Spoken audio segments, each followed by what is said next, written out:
listening to the Money Monopolizers podcast, helping you take control of your financial destiny. It's about time that we invest more in our financial literacy and work towards building generational wealth. If you think you're ready to do the same, then you've come to the right place. Alex, Marlon, y'all ready? Let's get this bread. What's good, everybody? It's Alex Camunia here, and we are back with episode 123 of the Money Monopolizers podcast, and I'm here with my co-host, Marlon Walls. Marlon, how you doing today, bro? Man, I'm doing really good, man. I actually started thinking about a couple of days ago. I do not remember the last time I got a full 8 hours of sleep during the week. Really? Yeah, so what I learned is that the way my personality works is that I'm very big on not really rewarding myself until everything has been done. And so, ironically, everything was done like really early on in the day. Like, for whatever reason, I was like, man, I completed everything that I had on my to-do list for that day. All the actual move the needle task and even the busy work. And I said, it's 9 p.m., start getting ready for bed. Give myself a full 8 hours of sleep. So I went to bed at 10, woke up at 6. And usually I had to set like 5 alarms. I'll go on the first one, and I was ready for the whole day the next day. I was like, that's different. I can't wait to be able to do that every day, though. But I was just grateful, really, to be able to be in our position. Like, I can really. How many hours of sleep you usually get? 5. 5? Sheesh. Usually between 4 to 5. That's usually unless it's like the weekend where I may sleep in, it's like 7, but 8 is very, very, very rare. Right. Man, that is. So it's a grind, man. But I'm very grateful that I was able to have that moment, because that was like a foreshadowing to like what life is like once you have your business automated. Because once everything is done within a reasonable amount of time, that's when you can like reap the fruits of that labor and be able to get a full night of sleep. Because I always look at every day like, what are you willing to sacrifice in order to get to where you need to get to? No, that's real. I know we're kind of extreme with facts, that's kind of stuff, but I wouldn't even say it's extreme for other people. It's not really extreme for us. It's normal for us, because this is just kind of how we are. It's like, yo, delay as much, and as like, I'm a big advocate, I know you are, of the principle of, the fact that short-term pain usually leads to long-term pleasure, and short-term pleasure leads to long-term pain. Oh yeah. Typically. So, I know we was talking earlier, because it was like we was sitting here recording, and you looked at the TV and was like, hey, you gonna cut the TV on? Just like jokingly. And I was like, no. It's like, when's the last time it's been on? I was like, bro, honestly, the only time I cut the TV on is on Friday nights when I want to watch I'm very, very like routine, spiritual. Not spiritual, what is the word? I said it earlier. I don't know. It's like a root. What is the word? No, I'm gonna think of this. What is the word for? Let's take a short intermission. It's right there on my tongue. What is it? I'm very when you do stuff that's like the same thing. It's an S word. It's not routine. It's like, it's my I said it literally right here. I can see myself. You should not rely on me to remember a word for you. Okay. I'm gonna just say whatever. It's killing me though. Structured, systematic. No, it's like a not a routine. It's like a it's like right there. It's like something you do. A spiritual, like not spiritual though. It's not. Why do I keep saying spiritual? It's like a ritual. That's what it is. See, I'm thinking the S words. Yeah, me too. Ritual. That's after you I was did thinking use that spiritual. It's ritual. So it's like my ritual is like every Friday night. The only reward I give myself for doing that during the week is I go get some canes and I watch a show on Friday night, and like I look forward to that every single week, because that's like my like kind of wind down time. So. But that is like something most people do on a regular basis. Like, yo, get canes and watch Netflix. You do that every night. A lot of people. That reminded me of what you were saying earlier with the tenants. Like, you just hear TV on every single day. As soon as they get home, that's all they're doing. So the things that you're doing when nobody's watching, that's a reflection of like what you have when people are watching. So when people see us on social media, or when people see the fruits of our labor later on down the line, understand what was going on behind the scenes. Yeah. Was the TV is off until something has been accomplished. Right. Like that's a reward for us right now. That's not something that we do on a daily basis. Right. You was talking about earlier. You was like, yo, where the PS4 at? Oh man, that thing got so much dust on it. PS4 started sneezing, coughing when I saw it. Man, we won't touch the PlayStation, man. It's not to sit here and say like, oh, you shouldn't do nothing, but that's just how we are. Yeah. So, we're really extreme in a lot of things. That's just like a very surface level example. There's a whole lot of things like that. So that's a fact. But yeah, we talked a lot about that last episode. So, with the whole delayed gratification and understanding the importance of that, especially when it comes to this journey of financial freedom. But yeah. You tell me how you was yet? Oh, or how's your day? I mean, so far so good. I'm excited to. I say that every week, but it is always the truth. I'm blessing them. I'm happy, man, because just to kind of be in this position of,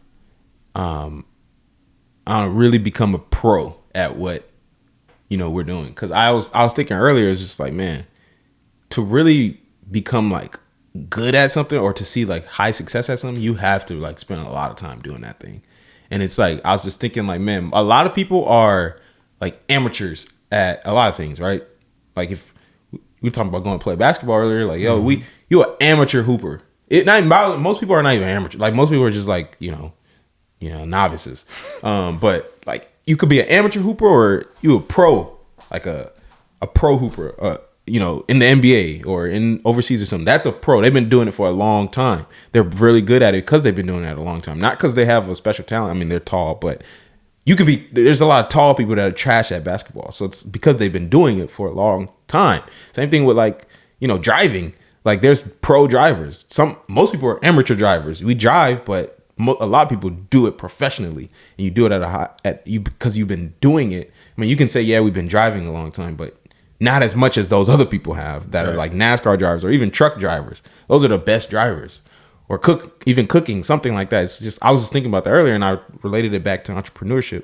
It's like your business or, whatever you're doing, you won't see high success at it until you've been doing it for a long period of time. And that might be years doing it, just consistently doing it. Because what I realize and what I know is that 90% of success comes from doing the same boring thing over and over and over and over and over and over and over and over and over and over and over and over and over and over and over and over and over and over. All right, like literally, like that is that is literally what it is. That is how you become successful. And it's not the sexy answer. Nobody wants to hear that, but that's the reality. Like that, you have to get used to doing those boring things over and over.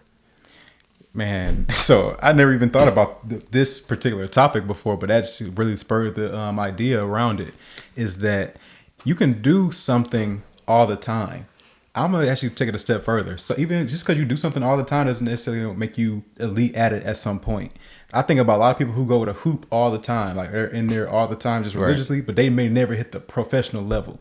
I think there's a reason for that. It's about the level of intensity that you apply to it, like the level of intensity that you are putting forth in it. And like, for anything that you do over and over again, you're going to get naturally better at it. But sometimes you never even hit that cusp of where you're one of the elite. That is a good point. Because you don't put the level of intensity, like intentionality behind what you're doing. So like you can cook every day. That doesn't make you a chef level person that's cooking. Like when you're cooking, you don't become a chef level because you cook every day. Right. But it's about like what level of intentionality are you putting into it? Like if you're trying to get unnatural results, you have to put unnatural intensity into something when you're doing it. It has to be very intentional along the way with that. So doing it is just one thing, but just expecting the unnatural results from doing it may not be quite in line. Right. Well, so then what would you? Because we used to play a lot of 2K.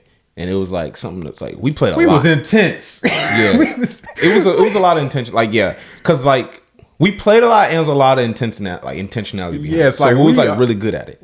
That's a gift that we have though. Whatever we are putting effort into, we want to like we have different philosophies behind why we do it. But you want to be the best. I want to be great at doing whatever that thing is. Right. Like I want to be at the elitist in that. Right. So both of us going against each other with both the same mentality. It's like, somebody gotta win. Yeah. and both people getting better Yes, because of that. Because we're going to get somebody that's has the same goal in mind. We play at a whole different intensity than other people are playing at. So other people play very casually. Like you may be playing all day, but you just chilling. You might be texting along the way. We are locked in, laser focused. Bro, we come back to that again. You would stand up and be right here at the TV and be just as soon as the jump ball go up, you right there. That's intentionality. Yeah. That's not just I'm doing this just because I'm just to do it. Bro. Everything had intentionality behind it. That's why you separate yourself from other people. And I don't even say this to like brag, but like nobody was touching us on that. Nah, bro. Nobody. Anybody in the world, I could have went against anyone. I'm not saying I was the best in the world, but I felt like confidently I could compete against anybody. No doubt. Because it's like that's how much. Because a lot of people play games, and this not has nothing to do with games, but it's just in general. Like a lot of people do things. A lot of people was playing the game, even more than us. But we would smoke in them, still just because we played it with a certain level of intentionality. So it was a good point. So like whatever you are doing, putting focus, effort into that thing. It's a difference between putting effort, but like focus, effort, attention to detail about everything that you're doing on a day-to-day basis, like every single thing. So combining that intentionality with the repetition over and over, getting those hours in. Malcolm Gladwell talks about the 10,000 hour rule. In order to become an expert at anything, you need to spend 10,000 hours doing it. Now, once you combine that with focus, that's how you get the Kobe Bryants. That's how you get the LeBron James. That's how you get the Alex and Marlon of 2K. That's how you get all those things, right? It's just because of intentionality. And Alex and Marlon of entrepreneurship and business as well, podcasting, all those things. Yep. So it's just a matter of time now. Because right now we put intentional focus into those things. Now it's just the time that's going to come with it. And you're going to see that. People are going to see that. Fact. Right now we're very under the radar. But that won't be that case for a long time. So that was definitely a lot longer than what I wanted to get into. So glad to hear you're doing well, man. Yeah. Very glad to hear. I'm doing very well. So what we'll do now is get into our business updates, and then we'll kind of get into it. It's time. Keep them posted. We are now, into February. How's everything going for you for business? Everything, I know we kind of recapped like last time. We're really looking to get those JV partners. So just to recap on what we do in business, I'm in a rental car business where me and my dad have partnered together. We've been in the business for 1.5 years where we are renting out cars to other people through platforms like Turo and HireCar and building up our own offline presence. Actually, that's one of the big things that I want to talk about today because we actually got in touch with a website designer that specializes in this particular field of like designing different car websites. So that's something that that's like my sole focus for next week. Oh, really? Like really putting that together now for offline. So I'm talking to him and we'll be going back and forth about like how we want it to look. I've been doing different research on different people's platform. Like this is one matter of fact, I want to talk about that. I love technology. Technology is it's just like it's a cheat code, man, because I'm able to get every answer that I need. If you have the right questions, you can get the right answers. So my question is, how does the website need to look, or what things am I missing in order to what's the base level things that I need to have in order to run the business offline? Right. You're gonna need a website. You need to know how to run insurance. You need to know how to have a payment processor. All these base things. Now you figure out who has that information, who has done that before. So I started networking with those type of people. I came across like 3 different people that have websites already set up, and I just go into their website and take everything that I need from there. What's the layout look like? What are their frequently asked questions? What are they answering in those frequently asked questions? All those things, I'm documenting those, and I can take that to this website designer, and we have a template on what it needs to look like, and now I have the content about what I want to have on my own website. And I didn't necessarily have to go figure everything out on my own. Right. There's people that have done it before. You need to find out who those people are and then use them as references. Replicate it. Wow. Yep. That's gold, because it's like you don't have to reinvent the wheel. Correct. A lot, especially with something that I just got to replicate it. I need that same wheel. Yep. I don't have to go figure out, maybe I can do this wheel square. Like, no, this is around the wheel. We can apply it as well here too. So that's genius. And I think a lot of people try to complicate that kind of stuff with, when they are getting into business in general, not even with website design, just in general. It's like a lot of things people like, the logo or like this, or like, what does my website look like? Or, what is our colors? Or like, bro, all that stuff doesn't matter. Just figure out how are other people doing it, replicate it in a way that, you know, it's unique to you and works for you, and do the same thing. So that's genius. Yeah, so that was a lot of what happened. Well, as far as like the things that were leading up to what, like today, and then what's going to be happening a lot next week. Right. Like that's my sole focus. I did a lot of the mundane tasks as far as I mean, a lot of stuff was like wrapping up everything for like last year with like the bookkeeping and give the CPA and stuff. But that's like the really focused intentionality stuff I'm doing to move the needle. Moving forward though, so that's like one of my like moving into the second 4 weeks of that 12-week year. That's my main focus for this segment. That along with we've confirmed that we're working with that the HR manager too. So okay, we already have the SOPs in place for the car manager that we're going to bring on, and we're giving that over to her, and we'll be trying to get that first person within this next 4 weeks too. Oh, nice. That would be good because, you know, you get out of the day to day, and that'll free up a lot of your time. You think you have some free time with that on that day? You will really have some free time once you out of the dealing, especially dealing with consumers. Yes, sir. I want to get out of that as quickly as possible, dealing with consumers. So that's good. Yep. So that's all I got. What about you? My business has been doing well as well. For those that don't know, I'm, you know, in the cleaning business, and I have a business that, you know, started a couple years ago. We did $400,000 last year, and this year we're looking to do $1 million in revenue in residential and commercial cleaning. So really the biggest focus now is I've hired now a sales and marketing team to focus on getting commercial business now. And I've outsourced that, and I'm paying them, you know, $50,000 this year. So that's a big investment that I had to make. And we finally got all that set up in January. So now we're getting that whole thing started up now to start finding those quote unquote off market clients. Because the difference between what I'm doing versus what other people do is, you know, let me go set ads for commercial cleaning, that kind of stuff. And I don't necessarily want to go that route. I think for residential services, that's fine because, you know, those are more transactional. Mm-hmm. But for commercial, it's like this is long-term relationships that I'm trying to like have. So it's something where like I'm trying to find them before they find us, because it's different. When people come to you, it's now they have a lot more leverage, and they're kind of just going based off of price in terms of like their deciding factor. But now if I go find them off market, kind of, now their deciding factor is more so, you know, are they, number one, if I catch them in a bad situation where they're not happy with their service provider, or they're in a situation where, you know, they're looking, they might be about to start looking, and I can catch them, then it's a lot less competition. I can submit a proposal, and it's just me. Like I'm getting private meetings with them, and eventually I'll outsource those meetings. But right now, you know, I'm going to have meetings with these people, and it's a big investment, but you know, at some point, like I talked about, you got to reinvest back into the business. I could have took that money and consumed it myself and, you know, stop delaying gratification.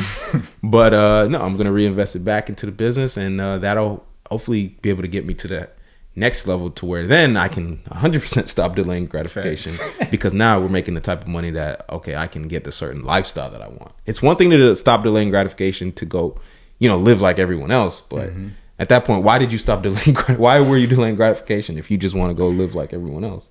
Might as well. You've been delaying this long. You might as well delay gratification a little longer. Just go a little bit. Just maybe one more year, and that, you know, can potentially change the rest of your life. So, you know, you're still young, still 25. So I, you know, you've been doing it since I was 21. So you might as well do it another year. So that's kind of where we're at with the business. So I'm excited to see what we get with that. I know it's something that's going to take some time, like really like 3 to 6 months to really pick up that pipeline of people, because this is off market. So you got to really, it's just like, you know, finding off market properties. It's the same exact situation, except I hate that whole aspect of marketing and stuff. So I hired someone to do it. And again, I run a very streamlined model. So I don't have equipment. I don't do all the cleaning supplies. I don't do all that. I just contract everything out. So now I have another funnel for finding contractors that I develop in-house with my staff so that we can find contractors. So I've been able to find a few. It's just a matter now getting these contracts and figuring out how easy it'll be to actually get them assigned to them. So it's an experiment, but we'll see. We'll see how things go. So on top of that, you know, I got some other things I'm kind of doing on the side, but I'm not going to talk about that today. So what we'll do now is really get into our topic for this episode. I want you to kind of start us off. I see you grinning. I'm grinning big time. Y'all gonna love this one. So I wanted to talk about this last episode because we were starting to get into it and I was trying to hold myself back. So I'm ready to get into it now. So last week we talked about it, a topic of the seasonal bit, like the seasons within your business. We were talking about it during the business updates and how we were both experiencing that seasonality and seeing that we were going through a little bit like the season that we were currently in, which is like in that December, January time. Mm-hmm. A little bit slower than what we were used to seeing, especially like in the summertime where you see a lot of traffic come into business. Right. One thing that, I mean, this is not something that anybody's immune to. Everybody that's in business actually experiences the seasons of business, because what you learn is that it is your 9 to 5, you are used to getting the same income all year round. Right. And when you get into business as a beginning entrepreneur, you are coming into a world where there is peaks and valleys. It's ebbs and flows of just throughout the year. Like you're going to have highs, you're going to have lows. And a lot of people that were just getting into the rental car space in particular, I've been in a lot of group chats and I've been seeing them saying, all right, y'all, it's been a good run. I'm out of here. This is, I can't do this no more. I got to get out of here. This has been like the worst decision of my life. I can't make it through. We paying on these car notes. And we can't make it. We can't. We just it's getting out the business and quit. I was like, man, they only were here for the hot time. This is what most people's problem is that they jump on fads. They're jumping on things that they think that they can make a quick lick out of, and they think it's always going to be like that. That's why I'm always talking about. When you see, like, just put a reference for like when you see people that's talking about different stocks in a group chat, if you see all the little rockets emojis going in the chats, that means stay away. That doesn't mean get in. That means stay away, because this is just the hot time. When you see everybody get real quiet, this is the time where the opportunities lie. A lot of people. What did Warren Buffett say? That's it. Warren Buffett. Be fearful when others are greedy. Be greedy when others are fearful. That's where that whole concept comes from. That as far as the rockets, and when you start seeing people with little crying emojis or the like scratching your head and talking about. And one thing I saw a lot for the past couple weeks is that everybody's saying the keyword, man, it's slow. Everything's going slow right now, man. It's seasons in the market, and that's one thing we learned within the rental car business. So my number one question is, what do people do when they experience the low season in their business? Are you asking me? I'm asking you now. I want to make this more interactive. So, what do you think most people do, especially beginning entrepreneurs, when they experience a slow season in their market or in their business? I mean, well, the first thing they're looking to do is get out. The first thing they're looking to do is quit and see what can they start up now. And now they start looking at other businesses, right? Exactly. What is the next business I can get into? Something that's hot. And guess what's going to happen when they do that? They're going to go through the same experience, because you're looking at businesses. Like I said in the beginning, businesses have ebbs and flows. They have ups and they have downs. It's not like it's going to be consistent. So you are looking for something that you're never going to find. Mm-hmm. And so the alternative is going to be staying within that one business. And now you have to start figuring out how to navigate it. Because did you quit the cleaning business once you saw that you had a worse month than the previous month? No. Why not? Are you talking about my last month? Yeah, I know you said January was not as good as December. So that means that you had a bad month. So it's time, like, it started going down. It's like, hey, you might need to pivot businesses, man. I mean, I would be an idiot to do that. I made 55,000 last month and 60,000 in December. So I mean, yeah. So for that reason, of course, it's going to be less likely. But a lot of people may have been going from making, let's say, 2,000 to making 1,000 or making nothing, to be honest. Right. And so now my thing is, you have to realize that there are actually some root issues that might have led to this. And now you have to start. This is where personal development becomes so key. And now you have to really analyze the situation you're in and analyze how you got there in general to figure out like what is the real issue here. Because if a slow season puts you out of business, there was a lot of root issues with that business from the beginning. Now a slow season highlights who is actually running their business correctly versus who is just here for the high seasons only. Right. And that was the big thing that I learned about. I was like, okay, a lot of people are just getting in, don't know anything, and now their lack of business knowledge is being exposed in a slow season because you don't know how to navigate the slow seasons of a business. And that's where, so it's like, think about such as like building a house. You had to get a strong foundation before you can actually, or to be able to withstand the bad times. So like you're not building a house in order to just withstand the sun, like the sunshine outside. It should be able to withstand the tornadoes, withstand windstorms, withstand hurricanes. Three Little Pigs. Yes, exactly. Three Little Pigs. Like I'm building a brick house. I'm not building a straw or the whatever other house they built. I'm sure they built two other ones, but I'm not building a straw house. I'm building a brick house that needs to be able to withstand the wolf coming to blow the house down. Right. I need to be able to withstand Big that. bad wolf. Right. So same thing with business. I have to have a strong foundation of business knowledge, or I need to be able to understand that there are the ebbs and flows in the business, and how do I navigate them when they come up, because I know they're coming up. If I don't know they're coming up, I'm gonna be very surprised, and then people are gonna be saying, "All right, y'all, I'm out. I can't do it."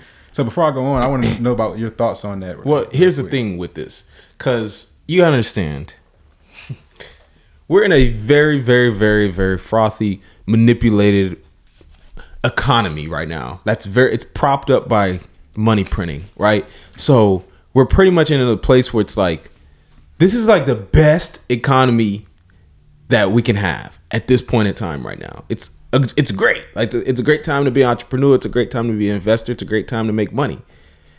If you're quitting right now when everything is great, oh man, you was never going to stand a chance when the market was actually going to be down. That's a fact. Because the thing is about it's like, when the market is down, it don't just affect investments. When the market is down, when real estate is down and the stock market is down, it don't just invest those sectors. It affects everything. It affects business in general. That is why interest rates get risen and dropped, because that is like a lever that they use to control how well the economy is doing, essentially. So right now, interest rates are very low. The economy is doing very well, and so money is being spread everywhere. Money is being exchanged. People have money to spend right now, regardless of the industry you're in. People have money to spend for getting rental cars. Like, it's not like people aren't taking vacations right now. People are taking vacations. It might be a slow season, but people still taking vacations. People have money to spend to get their house clean. If you're in the cleaning business, people have money to spend, to do whatever, to buy your products. If you're in e-commerce, people have money to spend everywhere, at the spa, everything. Like, people have money to spend right now. So if you're quitting right now in a market that's good, you was never going to make it. There was no way you was going to make it if it was 2008 or 2009, 2010, when things was low. That was a true test. We have not, anyone that got into entrepreneurship within the last 5 to 10 years, you haven't really gotten tested yet. Like, your business hasn't been tested yet to really see a real true slow season. So the reason I say this is like, you have to understand that right now there's a lot of bad apples. I like to say that. There's a lot of bad apples out here. A lot of people that, they're going to get caught with their pants not wearing a belt. They they're going to kick the stool from under them, and they're going to fall flat on their behind, because they wasn't prepared. They didn't build a strong business. They didn't have a strong foundation. They didn't build a business that was able to withstand a cyclical type of environment, right? When things can kind of fluctuate. It's not, this is not like a 9-to-5 job. It's not consistent, the same thing. It's not the same thing every month. You're going to get a different result every month. Some months going to be hot, some months going to be a little slower. And you got to figure out how to manage, number one, your money. You got to figure out how to continue to make money. And you got to figure out how to continue to grow the business within that type of environment. So it's really testing you as an entrepreneur. But be grateful for that, because you want to have this slow time so that you can actually develop a plan to actually figure out how to really withstand this time and grow still within these times, because it's going to happen. It's business. It's going to happen. And so people hopping out of this business, okay, you're going to be hopping out the next one too. So you're going to just keep hopping between businesses to catch every hot season. Good luck growing anything that way. So yep, you're not gonna grow anything sustainable that way. And I wanted to highlight, but for one, I want to give y'all examples, or not really examples, but like strategies to navigate through the slow season. But first, I want to address the root issue though, because I think if you don't address the root, the same thing is going to be repeating itself in just a different business over and over again. So first off, that the rental car business is a low barrier to entry industry. Yep. And I think that is a reason that you saw a lot of those bad apples, because a lot of people just, if you remove the financial barrier, they're going to do more of what they already are, which is going to just jump into something hoping that they just get to make millions without necessarily having to go learn or do anything. Right. So a lot of people are getting into the business because they think it's as simple as buy a car, list it on Turo, you make money. But there's a lot more to it that you don't even think to know about. And so now when you finance a car that you really couldn't afford, then you have a car note that you can't afford to make every month, and now you are in a bad situation. And so my first thing was just about educating yourself. Education was the first. It was like very key. So to understand that there are slow seasons and learn about exit strategies, learning about just exchanging out cars, learning about how to get out of situations when those times arise. Then secondly, and more importantly, is about what is your financial structure like when you get into this business, because every business is going to need a healthy level of reserves in order to be sustainable in the beginning phases, especially until you start really systematizing things and learning how to be more efficient with the money that you're bringing in. It's going to be very hard for you to be very hard for your business to sustain itself during these slow seasons, or if something adverse does happen. You're only being able to survive when things are, like you said, frothy. Right. And if it's not frothy, then you're not able to survive. That's not a long-term sustainable business model. So what does your reserves look like out in place currently? What is your financial situation? You need to analyze those. Even though it may not cost a lot of money to get into the business, you need to also make sure that you have money set aside for when things do happen to cover yourself during these slow seasons, because they will come up. So that means when you're making money during the summer, you shouldn't be spending all of that on nonsense, because there is a day that's coming where you're not going to be making the same money that you're making today. So it's just about keeping all that stuff in mind when things are doing good. Yeah, and I think one common thing amongst all the things that you said that listed as things to really think about is that these are all principles that even apply in your lives in general, and essentially in your personal lives essentially as well. It's like, it's not something that you only apply in business, because the thing is, it's like, this is not something you need to have a business yet to understand. Like, this is something where if you already do this in your life, this is the same way you're going to operate your business. Like we talked about in the Profit First episode, we don't necessarily need to have like a separate bank account at a different bank, because we don't, like, we're not tempted to go spend that money on nonsense or something like that, or spend it on expenses even. It's money that we know, it's like, okay, that money is just going to sit there. If anything, I'm going to invest it. And so when you have that kind of structure and discipline already in your life, then it's very easy to apply this to business. And that's why I believe a lot of people aren't necessarily ready to get into business yet, because you haven't developed this mentality of, in the same way in your personal life, it's like, yo, you're not going to get paid from your job. Well, I mean, some people do this, but you're not going to get paid and instantly go, spend all your money immediately on nonsense, right? You're going to put some money away, hopefully, for your emergency fund or whatever the case may be. You're going to invest some, right? So in business, it's the same thing. But I think the thing is, people look at business as like, oh, it's always going to be like this. Mm-hmm. It's especially if you're a new entrepreneur, because you never saw nothing else, and you get in, like I said, over the last few years, you've only seen good times. You haven't never seen anything that was like really a test to you. And so, and this applies to us as well. It's we're only 25. We haven't even, the last kind of recession we went through, we were 12 years old. I didn't even know it was happening. So it was nothing we had to experience. It was more so something that we're going to experience at some point. And I know the one that we experience is going to be the Moab, the mother of all, or I guess the Moar, the mother of all recessions. Because I think it's going to be big, personally. Yeah, the more.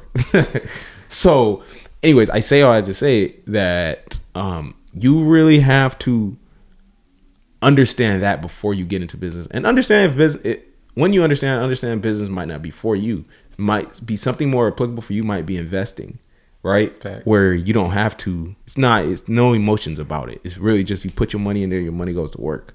Well, business, it can get very emotional when things are low and when things are slow, and you got to be patient, you got to wait, and you got to make less money than you were previously. And at that point, you have a choice. It's like, I can either, really focus on like, what do I need to do to like continue to grow when things are slow, or like most people do, you say, okay, what is that? I did see that other person talking about that business too. Let me go check out what they doing. Because I saw someone was making $10K a month doing that. Let me go look at that.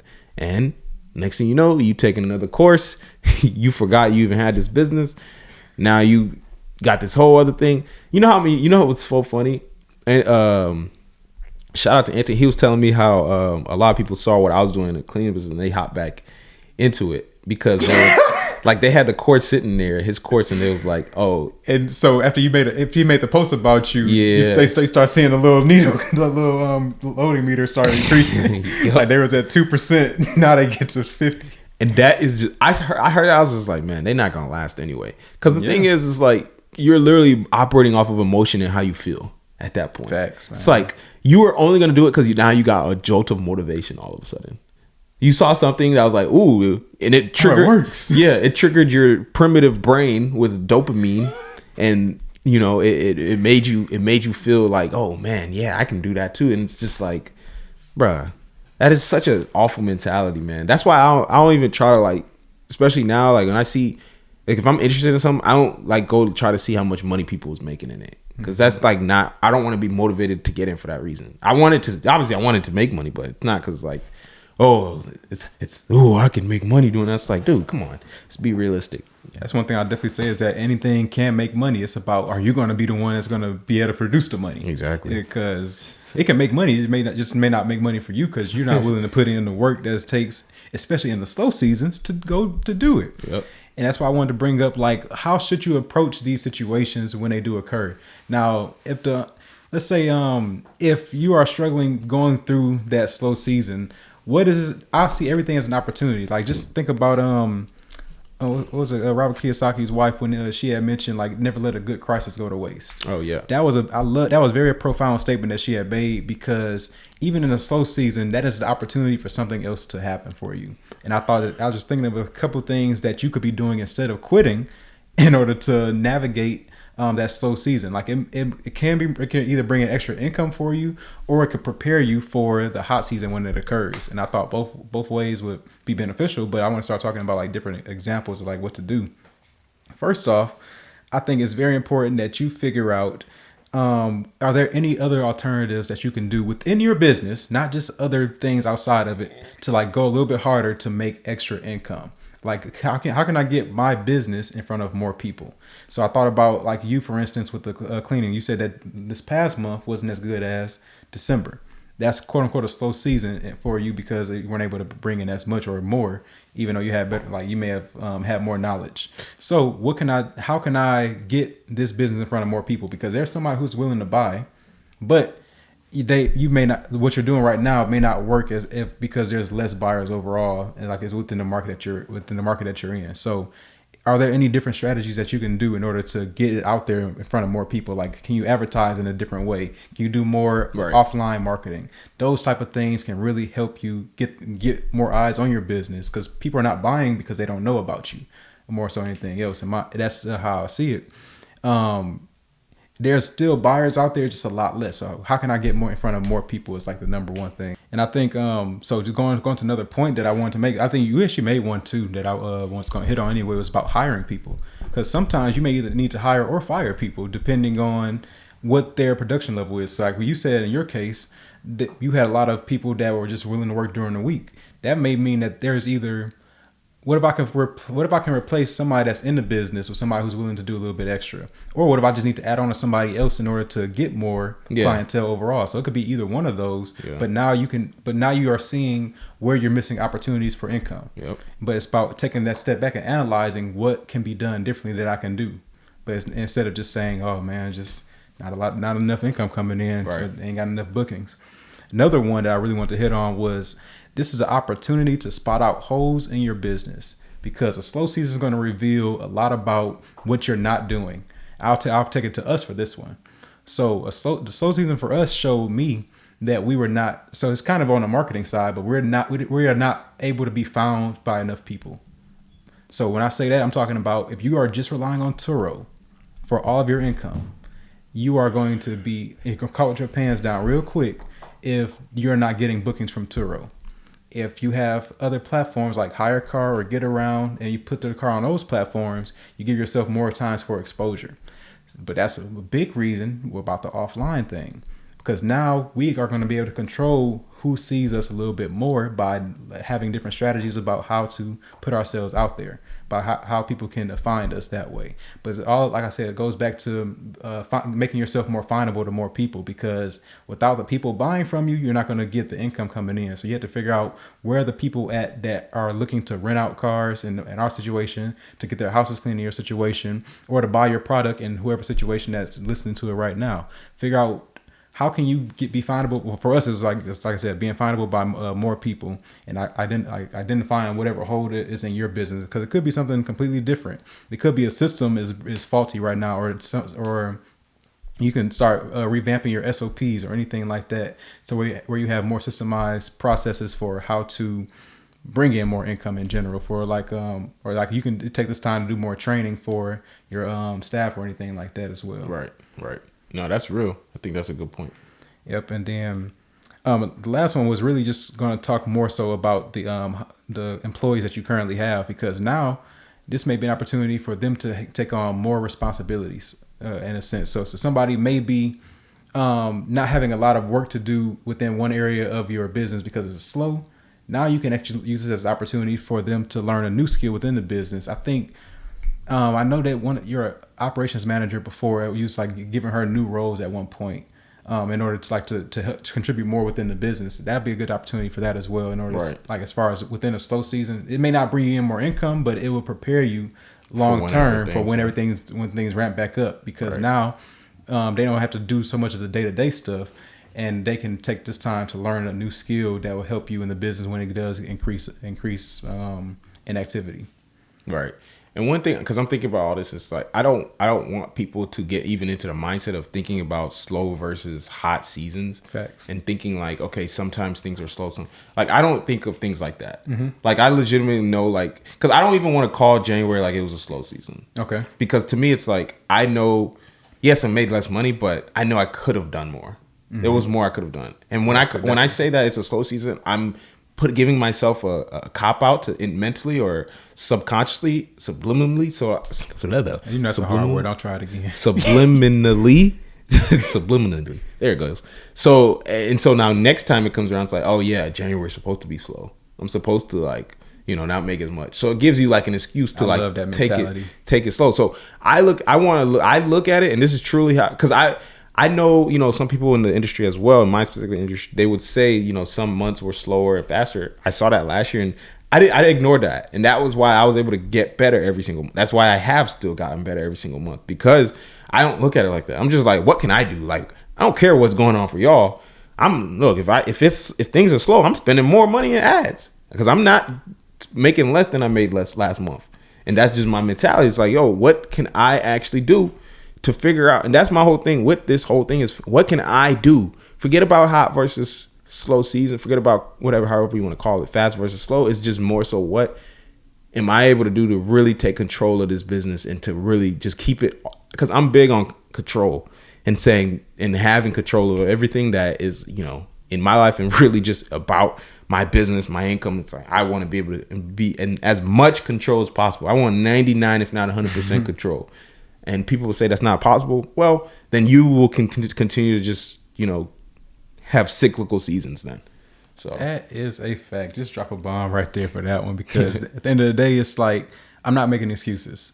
No matter what the season is, I know that I need to implement strategies to keep income coming in. So some people are going to quit and just say deuces because it wasn't working out how they expected it to. Or some people are going to say, I don't care I don't care what is out of my control. I can't control what I can't control. I can't control how cold it is outside. It doesn't matter. What can I control though? And what I can control, I need to double down on that to make sure that my income stays consistent. Right. And that's what the reality is. Like, yo, people tell me, oh, it's a slow season. I'll be like, oh, for real? I didn't know. Like, damn, it was slow? Shoot, we got better. We made more this month than last month. Facts. Like, yo, I'm doing pretty good over here. So just really getting into that mindset is really, I think, going to take you far. Because that is, again, that's how you should treat your daily, everyday life, though, in general. It's like, understanding, control everything that you can possibly control. Do not allow outside circumstances, outside situations, or things that other people might say about something. Like other people saying like things are supposed to be slow, right? Then don't let that get into your mind. Just understand, like, yo, this is this is still in my control. Because at the end of the day, it really, really is. Because once you start telling yourself these things, you subconsciously start doing things that allow those things to actually come to fruition. So keep that in mind. That's good, man. I ain't got nothing else on this, bro. That was really good. So what we can do now is kind of transition now into our next segment before we wrap up the show, which would be our Ask the Monopolizers segment. Yes, sir. How can I be successful? How can I follow the path that someone else has laid for me to be successful? Ask the Monopolizers.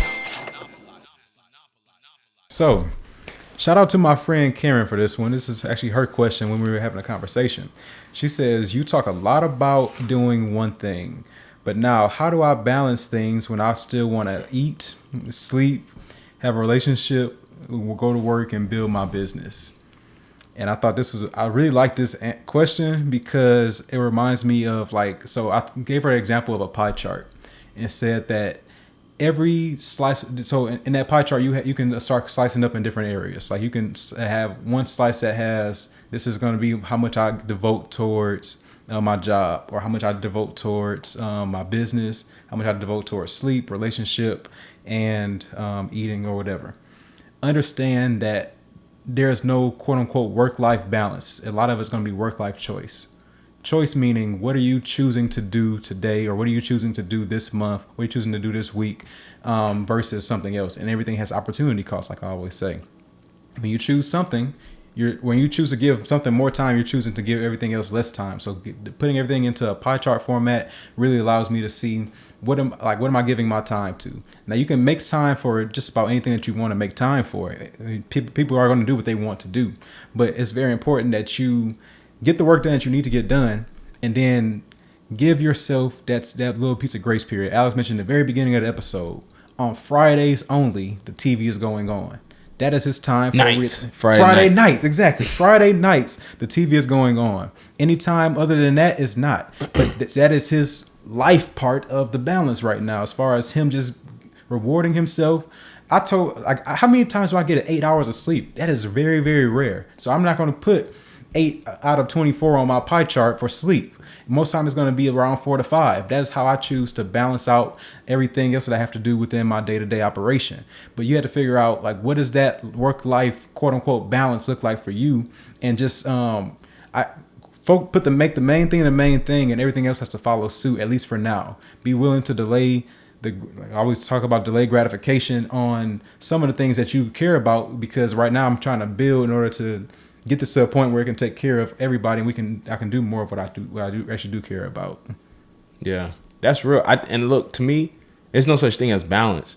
I don't believe in that. If you want to be great at something, if my mentality with everything I do is I want to be great at it, I want to be the best at it. So I don't believe in the concept of balance for it, me personally, because I know, balance is for people that just want to be good at something. You just want to be average at something. You just want to be, decent. You want to have a good, decent life. If you want to be great, it's no balance. It's all in on that thing. That's for the most part. And that's the reality of it. It's not the answer people want to hear. People want to be great and have balance. Don't work like that. You got to sacrifice.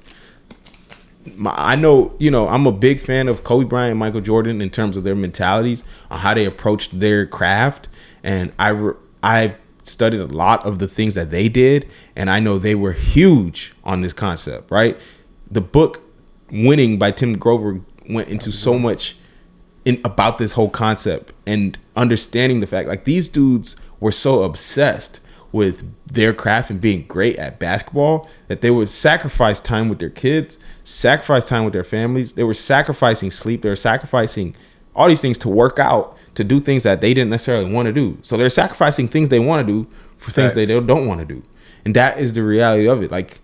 If you want to be great, you might have to sacrifice time with your boyfriend or your girlfriend. Yep. You might have to sacrifice time with your kids. You might have to sacrifice, sleep. You're going to have to sacrifice watching TV. You have to sacrifice, driving this car or whatever. You're going to have to sacrifice a lot to be great. And it's going to take time. But then that's when you have to really ask yourself, do you really want to be great? Because if you don't want to be great, if you want to be average, you don't have to sacrifice. There's balance in that. You can be totally, you can have the, work-life balance that you want to have. You can have time with family. You can have time with friends. You can get 8 hours of sleep. You can watch TV on the weekdays, and you can be average. That's the reality of it. But if you want to be great, it's no balance. It's all in on that one thing. And that's what I would say to that. That's a bar in itself, man, because a lot of people are not willing to put in the extra effort or just be able to delay gratification with everything else that they actually want because of what they actually need to do in order to become great at whatever it is they're trying to do. So yeah, that's a fact. At the end of the day, you got to just ask yourself, what is the most important thing to you? And it's not to say nothing is right or wrong. Like if family or watching TV, go figure, if that is the most important thing to you or you get value from that, put your time to that and balance that. But just know, like you said, there's opportunity costs for everything. So you won't be great at your craft by doing that. It's impossible. It's not going to happen. So, So what we'll do now is kind of wrap up the show with our last segment, which will be Take It or Leave It. We gave you the game. You can take it or leave it. Really, my biggest takeaway, or you can leave it, from this episode is really just understanding that, in this whole entrepreneurship space, that, you really have control over everything that you're doing. Like, understand that at the end of the day, if things are in a situation where it's like you're in a quote unquote slow season, or your income might have dropped or something like that, take responsibility for that. If you're in a situation where you're feeling like you want to go do something else, understand that there's a deeper issue there that you need to really focus on within yourself. If you're in a situation where you're trying to quit this business to go do something else, or you've been trying something for a few months and now I'm ready to go do something else because I'm not getting immediate success, it's a deeper issue. The issue is not with the business, the issue is with yourself. So really, really, really understand that, and understand you are really in complete control with everything, no matter what is happening outside. I don't care if COVID just happened. You were still in control in April of 2020. It might have been a lot harder, but you were still in control to really be in control of your own destiny. Regardless of what you want, there was still people out there spending money. There was still people out there buying. It might have been a lot harder to find them, but you're still in control. And when the reason you have the mentality is so that you can continue to really just continue to grow every single, month, week, day, whatever, regardless of what's happening outside of you. That would be my biggest takeaway. That said so much in this, just in summary, man. That was excellent. It's about controlling what you can control at the end of the day. My biggest thing is don't quit. At the end of the day, we said that many times before. If you never quit something, you're going to be successful at it. People who quit too soon are never going to see that actual success. If you start another business just because this business wasn't working well for you, guess what? You started over, and now you have to go through all the quote unquote seasons all over again. And if you're going to quit again, you're never going to see that success, no matter what business you choose. It's not about what business you choose. It's about your stick-to-itiveness, being willing to figure out the solutions, figuring out how you can control your narrative of how you do perform in that business. Yeah. If you're not willing to put in that work to get through the tougher times or the obstacles, then you're never going to see that success in the first place. That's a fact, Jack. Well, that is it for this episode of the Money Monopolizers podcast. New episodes will be released every Thursday, and will be... Dang it, I forgot to do the thing in the beginning. If you're still listening right now... We gotta call him. Hey, wait. We have a review challenge that we're currently doing. I'm probably gonna move this to the beginning. Hopefully I remember. But we have a review challenge that we're currently doing. 300 reviews by May 1st. We're on our way there. We need y'all right now. When this release, by the time this releases, hopefully we're less than 35 away. But right now, as we're recording this, we're 35 away. We need these reviews. It's literally almost like our life depends on it. So we need these reviews. If you want us to continue to put episodes out, I'm almost on a point to say I'm gonna stop putting out episodes if we don't get 300 reviews. Bro. Imagine if you just stopped. And I know it's a lot of people that were commenting, saying and leaving reviews. Someone said that it was like, man, if this podcast stopped, I would be really hurt. Yeah. Well, I saw you left a review. You better hope that these other people leave a review, because it's a possibility. Don't think that this is just guaranteed episode every week. Just keeping it 100. So we probably gonna get another 1 star because of that. Somebody like, oh, who does this guy think he is? But anyways, yeah, we are trying to get those reviews. So please help us out. Leave us a review. It takes 5 seconds. Literally, we getting over 3,000 listeners a week. Like, come on, you can leave a review. We'd appreciate it. But yeah, anyways, that is it for this episode of the Money Monopolizers podcast. New episodes will be released every Thursday and will be available on Apple Podcasts, Spotify, and YouTube. Just search Money Monopolizers wherever you listen to podcasts. We hope you enjoyed this episode. If you did, we'd appreciate it if you rated us 5 stars and left us a review on Apple Podcasts. You can also find out more info about us on Twitter at The Monopolizers or IG at Money Monopolizers. We post informative content on there. Not really anymore. We're posting reels, but the content will keep you engaged. So be sure to check that out and share those posts. But until then, we're out of here. I need to really update that. Why is it not informative, bro? You've been listening to the Money Monopolizers podcast, helping you take control of your financial destiny. To learn more about how you can be in control of your money, visit moneymonopolizers.com. We'll catch you next time when Alex and Marlon share more personal finance and wealth creation tips with you. Now it's time to take action.